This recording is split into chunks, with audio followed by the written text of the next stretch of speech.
Hey, what's up, everybody? JV Lewis 77 back quicker than normal with another video. So here's the thing. So with so much going in the news these days, some of it is BS, some of it is like I kind of care about. First and foremost, Sandra Bland is definitely still the biggest thing that's going on right now.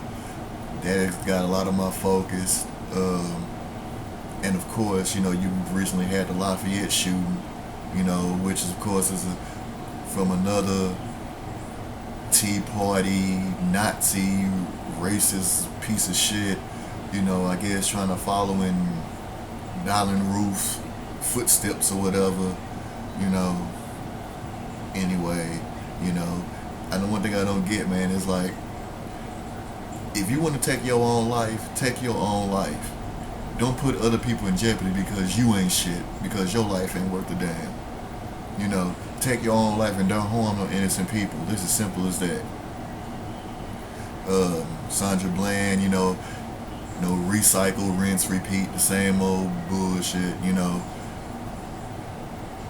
stall, cover up, blame the victim, make up some shit, because people out here believe everything they see and read, easily pleased. Some people want to keep their head in the sand, ostrich style, just want to move on to the next thing, but I don't believe for a second that she hung herself. You can miss me with all that. Marijuana in her system, sure, the person that got everything going for them just kill themselves. Come on now.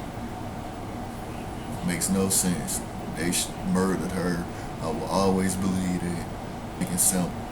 So, as we gonna move on, to a lot of hip hop stuff going on out there. You got Ghostface and Action Bronson. Ghostface, just straight destroyed this cat, and not even with a rap verse, just a straight YouTube video. I mean, I like Action Bronson. Yeah, there are some similarities in their voice and everything, but it's like Ghostface is one of them dudes you don't piss off.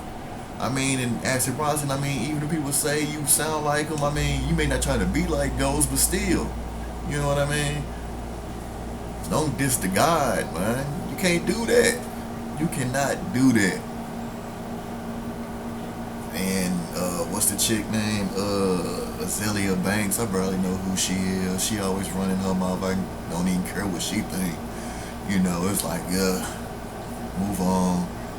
Then of course you got the Drake and Meek Mill situation, which is two cats who I used to like Drake. I used to listen to him. I listened to him before he signed, with Cash Money or whatever Lil Wayne group is, or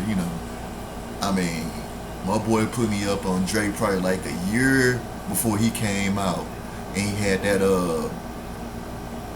Best I Ever Had, and it was cool because I was like loving Drake, because that was back when MySpace was still popping, so that's how far back it goes and all that, because you could go to Drake MySpace page and you could see like all his little mixtapes. He had like a rap off that Millie beat that Lil Wayne did, killed it. But now it's like this dude Drake then went full singing, and then the stuff he talking about now is like, oh man, I don't want to hear that singing, man. Do you? But and then this music's so damn depressing. Ugh. And then Meek Mill, who was a cat I just not giving a chance to. People be like, come on, Vaughn, give that man a chance. I don't know, man. I just ain't really heard none that'll make me be like, alright, let me go cop that, let me go listen to that. And the fact that Meek Mill said that Drake got ghostwriters. Now, you got this debate going on right now, because I did a video a while back when people was talking about Nas had ghostwriters. Now, in the hip hop era I grew up in, ghostwriters are frowned upon. It's like, if you call yourself a real MC, a hip hopper, one of the best in the game, you don't have ghostwriters. You supposed to come out with your own words, your own style, whatever. That's you. Ain't nobody else writing for you. The only people who should have ghostwriters is cats like Dre, Puffy, you know what I'm saying, cats like that who really not rappers. But if you straight a full-fledged artist, oh man, you know what I'm saying, it's not cool. But I know everything is so different now, and you know the generation growing up, the kids now like, oh, it ain't no big deal. I mean, come on now. It's just something that, you know, like I say, I just don't like it, man. I mean, not that I consider Drake one of the best anyway, but still though, ghostwriters, nah, man, come up with your own material, man. Do your own thing. But the funny thing is, I think that maybe a lot of these whack ass cats who popular now, that a lot of people like that's on the radio all day, every day, man, these cats probably do got ghostwriters for that whack shit. I mean, you know, like Wu-Tang said back in the day, Cat in the Hat, Dr. Seuss, Mother Goose Rhymes, you know, stuff like that. Oh man, but you know, it ain't even that big a deal, man. They don't even deserve all that press, man.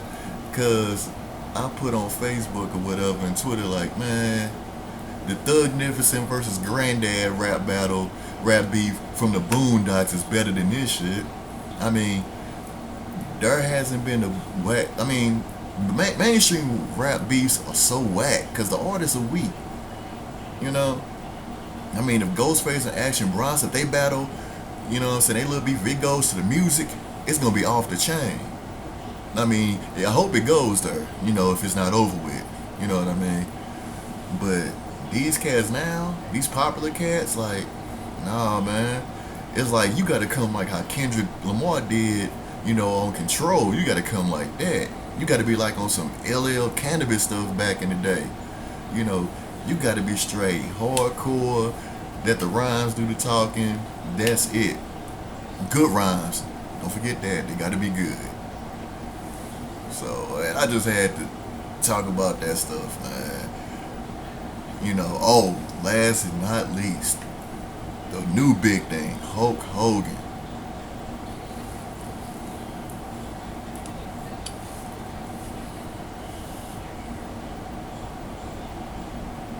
Now, just like everybody else, Hulk Hogan was a hero. Grew up Hulkamania, the whole nine, the t-shirts, the yellow and red. Who didn't love Hulk Hogan as they was a kid? And then this happens. Oh man, using the N-word. Come on, Hulk, man. Now, see, it's two different things. It's the comments about The Rock, and then it's him, you know, talking about, you know, Who Kid and the game, saying that it was okay, you know, for him to use it around them. You know, so you got two different things here.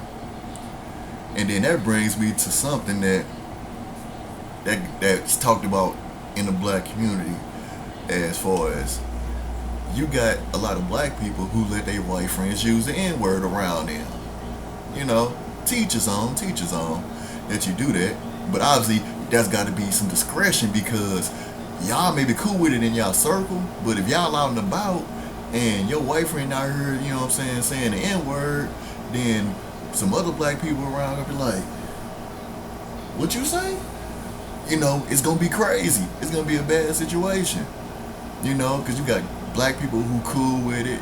You got other black people who not cool with it. So you got like a clash right there. So, but it's like, this person with the stature of Hulk Hogan is, you know, like I said, stuff like that get out, that's gonna be a problem.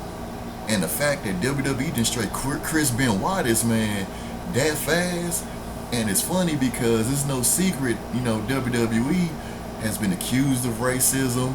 I even had my theories on it, you know, as far as how minority wrestlers with their gimmicks, how they used, you know, why come certain, you know what I'm saying, wrestlers not given the opportunity, why they won't pull the trigger on making a black, you know what I'm saying, heavyweight champion, you know, because that was definitely a lot of controversy, you know, when they didn't put the belt on Naomi, you know, who a lot of people such as myself feel that she should have had the belt, you know. You know what I'm saying, go figure. But the fact that they was so quick to fire Hulk Hogan, and once again, something I said is, everybody talking about Hulk Hogan, but you got Michael Hayes, who is owned without a shadow of a doubt, is a racist. Point blank, hardcore Tea Party. You know, that certain section of the Republican Party hate racists. Still got a job. Why the fuck is this dude not fired? Come on, man. I know he's somewhere like, man, I hope they don't bring my name up. You know, and the fact that Bill DeMott, that man fired, he gone. Michael Hayes chilling in the cut like, man, listen. Shit, man, long as it's off me, long as I don't say nothing stupid, you know what I'm saying? People don't bring me up, I should be good. But that man can't tell me that he ain't nervous, so he just like, ooh, wee. I mean, that's how I'd be if I was him, you know, with his past, his history. But yeah, JV Lewis 77 on Twitter, JV Lewis 77 on Instagram. You know, I'm gonna put the links in the description box. So once again, another video. Hope y'all enjoying yourselves. Y'all be cool. Peace.